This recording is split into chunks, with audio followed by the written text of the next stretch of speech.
बिस्मिल्लाहिर्रहमानिर्रहीम। मैं हूं डॉक्टर GM चौधरी और आज मैं आपसे एक इंतहाई दिलचस्प इशू पर बात करूंगा और वो इशू ये है कि जनाब घड़ियां सबसे ज़्यादा स्विट्ज़रलैंड में ही क्यों बनती हैं, या स्विट्ज़रलैंड की ही घड़ियां जो है वो क्यों मशहूर हैं। तो जनाब देखें कि कोई भी कौम जो है वो किसी मखसूस फील्ड में अगर ज़्यादा मेहनत करेगी तो वो एक्सेलेंस हासिल कर लेगी। तो स्विट्ज़रलैंड जो है वहाँ पर ये जो घड़ी साजी की सनत है, जो वॉच मेकिंग की सनत है, ये 16वीं सदी से जारी है। यानी कि कहा जाता है कि जो पहली घड़ी साजी की फर्म बनी वो 1550 के करीब जो स्विट्ज़रलैंड है उसके एक टाउन में, उस वक़्त जो कस्बा था वहाँ पर एक शख्स ने उसकी बुनियाद रखी।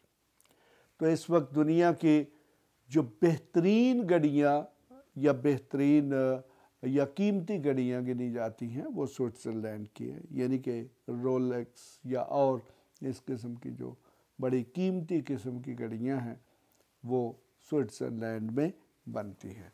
तो जनाब मकसद ये है कि ये क्यों बनती हैं।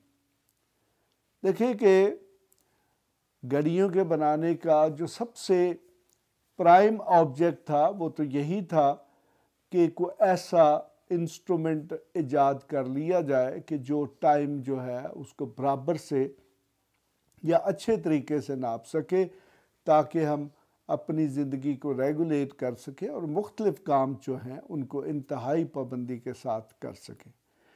तो जनाब स्विट्ज़रलैंड की जो घड़ियाँ हैं दुनिया में प्रीसीज़न के हवाले से इंतहाई मशहूर हैं, यानी कि उनमें बहुत ज़्यादा एक्यूरेसी मौजूद है।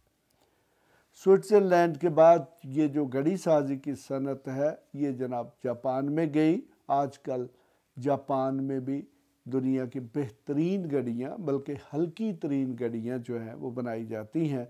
स्विट्ज़रलैंड के हवाले से कहा जाता है कि वो बेहतरीन किस्म की मेटल यानी कि धात का इस्तेमाल करते हैं और उनकी घड़ियों की जो क्वालिटी है वो इंतहाई ज़्यादा बेहतर होती है, लेकिन उनका वज़न भी ज़्यादा होता है चूँकि वो मेटल को, प्योर मेटल को इस्तेमाल करते हैं। जबकि उसके बरक्स अब तो आप देखें कि जापान या फिर चाइना जो है वो भी घड़ी साजी की सनत में उतना ही दाखिल हो चुके हुए हैं जितना कि स्विट्ज़रलैंड है।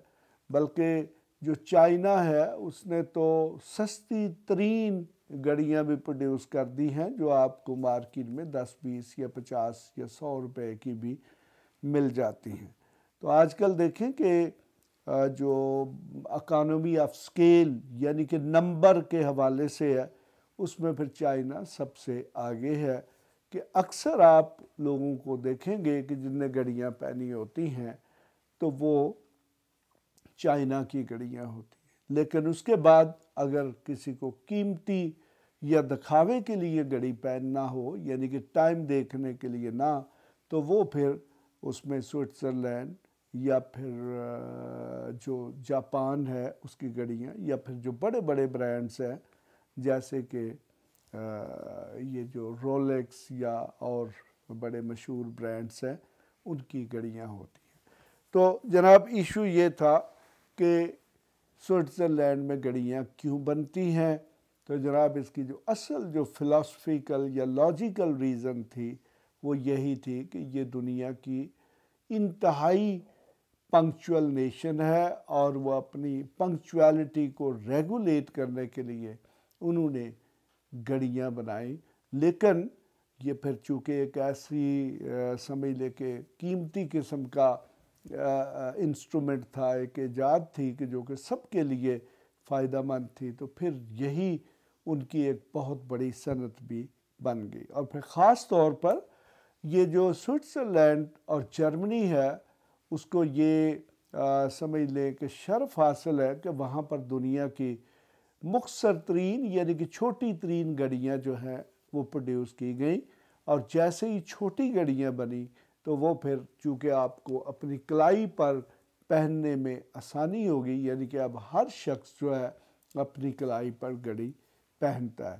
لیکن اب جیسے ہی آپ دیکھتے ہیں کہ جب سے موبائل اور خاص طور پر یہ سمارٹ فونز ڈیولپ ہوئے ہیں تو اب اکثر لوگ جو ہیں ان کی کلائی پر آپ گھڑی نہیں دیکھتے، چونکہ موبائل میں ٹائم جو ہے وہ زیادہ پریسیزن کے ساتھ دیکھا جا سکتا ہے۔